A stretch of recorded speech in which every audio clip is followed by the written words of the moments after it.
Hello, I'm Shihab Ratansi in Washington. Here are the main stories brought to you by Al Jazeera. The death toll continues to rise following Western China's 6.9 magnitude earthquake.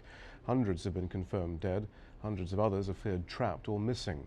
Landslides have cut off roads in the remote region and have made it difficult for rescuers to reach those most in need of help.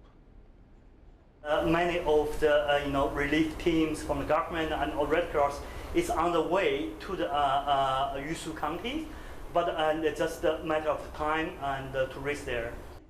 Sudan's ruling party says it plans to invite the opposition into a national unity government, but there is a condition. The party of President Omar al-Bashir says it will only do so if it wins this week's general elections, and all signs suggest that it will.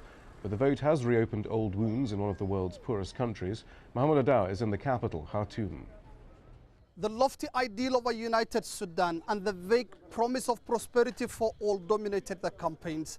But the people who live here, who are some of Sudan's poorest, say the real issues afflicting them, such as poor health care, lack of education and unemployment, have been ignored. A U.S. envoy is now in Kyrgyzstan meeting with representatives of the interim government.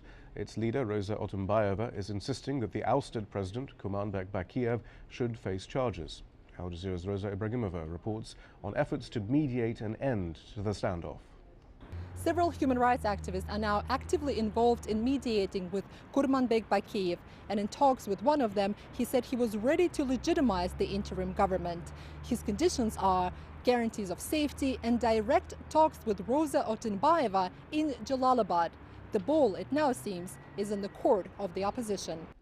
Thousands of so-called Tea Party activists in the U.S. have rallied in Boston, calling for an end to what they call too much government. Former Republican presidential candidate Sarah Palin headlined the event. She criticized President Barack Obama's stimulus plan and the overhaul of healthcare. The grassroots political group has been gaining ground over the past year. And those are the top stories. You can always keep up to date with the news on our website. The address, aljazeera.net/English.